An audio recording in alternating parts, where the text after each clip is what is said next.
So, in honor of Robert's birthday, I want to go on a little journey. So here we are starting on Keats Island in BC. It's a lovely, rainy BC day, as you can tell, but it keeps the skin dewy. We're surrounded by water, and Robert and I and Julia, our lives always seem to be surrounded by water. It's just kind of a running theme. But 30 some odd years ago, Robert and I met through my fabulous, glorious, brilliant friend, best bud, Julia. And he had just become a lawyer, and he was part of the Italian contingent that came into E Carbonari. So we met. So after he completed his law degree and became a brilliant, successful lawyer, we had a lot of time on our hands. So we would go to the Dairy Dell and we would play crosswords and drink coffee, smoke cigarettes, and play mahjong. So we had endless weekends just playing together. But what Robert really liked to do was torture me with eggs. And he would sit beside me, and he liked his eggs really runny and gooky, just like slime. And he would eat them, he would relish them, and I would just be squirming and gagging. But that was Robert's special thing. It was just part of how much he wanted to show me how much he loved me. So endless days, lots of crossword puzzles, coffee, mahjong in the afternoon, clack, clack, clack, clack, clack. That was just the start of our journey, and that's where we're going to keep on going. So we'll just keep wandering along.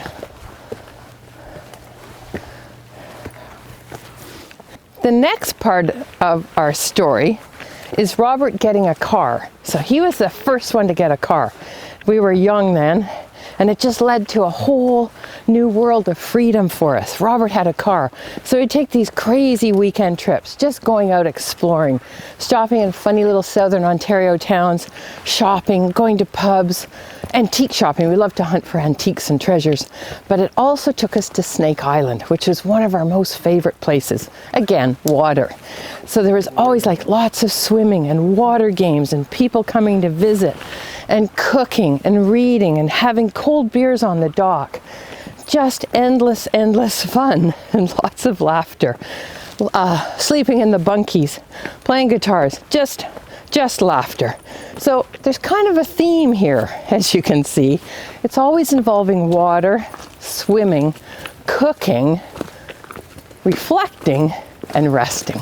Because of course we'd wear ourselves out with some of our shenanigans. That was again a whole new adventure. So Robert and the car just took us to a different place in the world.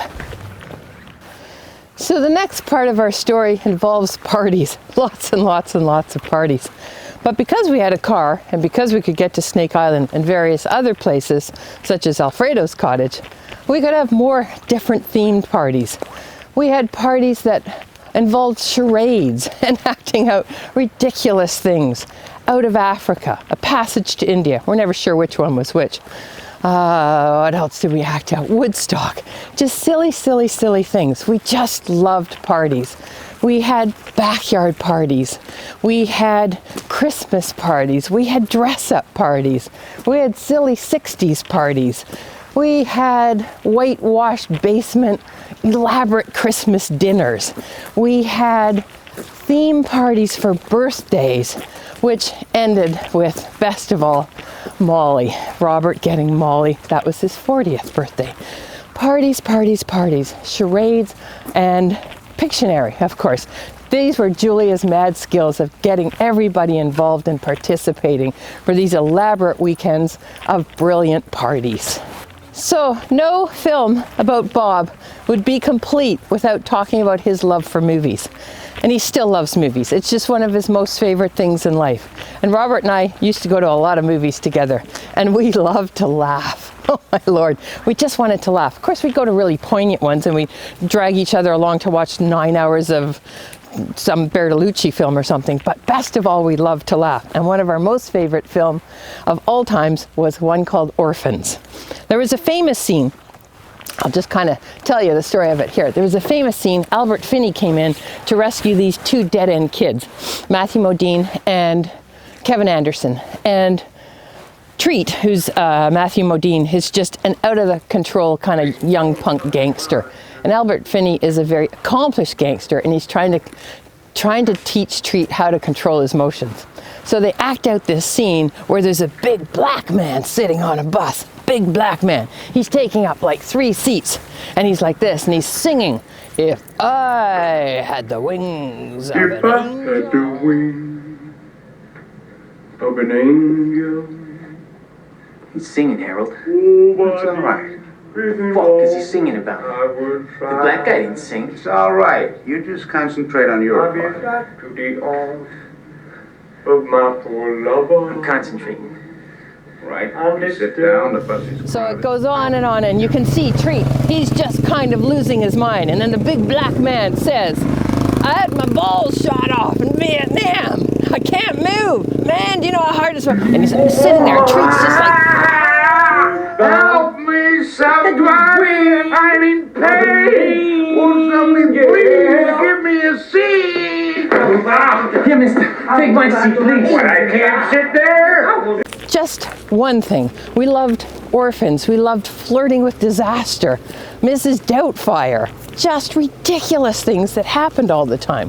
Thelma and Louise. And then we would act out, more parties again, scenes from favorite films for the Academy Award parties that we'd have, like Pulp Fiction, of course. How better to greet your guests than lying on the floor with a syringe sticking out of your heart. Julia dressed like John Travolta. Robert, God, I can't remember what he was dressed as. But those were the themes. Those were the parties. And we'd spend all weekend doing it. We'd have games and prizes, and that's how it would just keep on going on and on and on. Part of the travel theme too, was Robert always liked to take trips by himself. He'd just go off on these grand adventures. It was just kind of that a little bit of alone time. But I always loved hearing about his adventures afterwards, because he'd go to Palermo on his own and just rediscover his roots. He'd talk about meeting his Uncle Freddie. He'd go to funny little locations like to Croatia by himself. But he would just really get into the life of wherever he was. So I can only imagine what it was like for him in Palermo, living on the streets, having little glasses of grappa and little bits of wine. And scoot forward just a little bit to 1999, when I decided to move out west, because I'd been out here a couple of times to visit and realized this was kind of my spiritual home. Julia came with me. That was another one of those madcap adventures that involved police incidents, water, lots and lots of water. Police incident, thankfully Robert was the brilliant lawyer that he was, so he got us out of that one nice and easily. Stay in the car, ma'am, stay in the car. And so I moved out here, started my life, and then things got really interesting for Julia and Robert because Julia got pregnant. That was just a momentous time and so exciting, because that little being was born and changed their lives completely, absolutely, fantastically, wonderfully for the rest of their lives. Fast forward now to 2008 for Robert's 50th, when we all decide to go to Sicily. And that was an absolutely epic adventure. Film that if anybody wants to see, we have that brilliant film. Nobody got out of that one alive, I can tell you. But so fitting, absolutely glorious time. The best swimming in the world. Again, back to the theme of water. We always love water. But the thing that we really like are Negronis. So Sicily, 2008, Robert's 50th. And then we continue on to his 60th.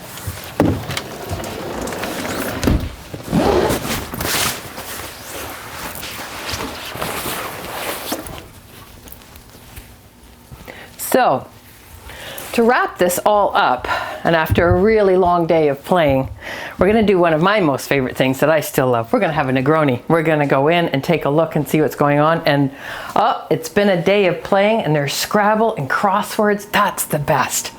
But here we go to making my favorite Negroni time.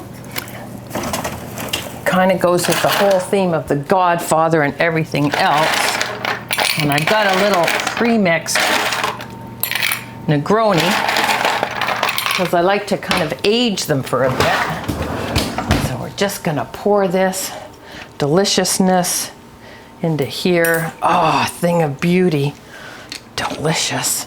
Oh. goodness, how I love Negronis. I'm not Italian, but you'd think I was. Okay, a little bit of the orange. Get that baby in there. Stir it all up. The elixir of the gods. We're gonna come over here now. So I'm trying to think of the best way to sum up my friendship with Robert over the last 30 years, and hopefully 30 more years to go. And it's one of our favorite shows, that was Northern Exposure. And the last episode, when Iris Dement sang Our Town, Robert and I sat there and just cried like babies. So I want everybody to watch this. This kind of sums it up, the importance of what friendship is and what life is, and our journey, all of us throughout. So enjoy. Welcome. Thanks for coming today.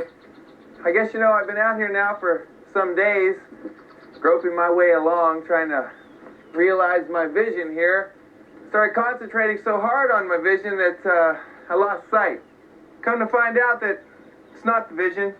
It's not the vision at all. It's the groping. It's the groping, it's the yearning, it's the moving forward. I was so fixated on that flying cow that when Ed told me Monty Python already painted that picture, I thought I was through. I had to let go of that cow so I could see all the other possibilities. Anyway, I want to thank Maurice for helping me to let go of that cow. Thank you, Maurice, for playing Apollo to my Dionysus in art's Cartesian dialectic. And thanks to you, Ed, because the truth shall set us free. And Maggie, thank you for sharing in the destruction of your house so that today we can have something to fling. I think Kierkegaard said it oh so well. The self is only that which it's in the process of becoming. Art, same thing. James Joyce had something to say about it too. Welcome, O life. I go to encounter for the millionth time the reality of experience and to forge in the smithy of my soul the uncreated conscious of my race. We're here today to fling something that bubbled up from the collective unconsciousness of our community. Ed, you about ready? Thing I learned, folks, this is absolutely key. It's not the thing you fling, it's the fling itself. This is so cool. Let's fling something, Cicely!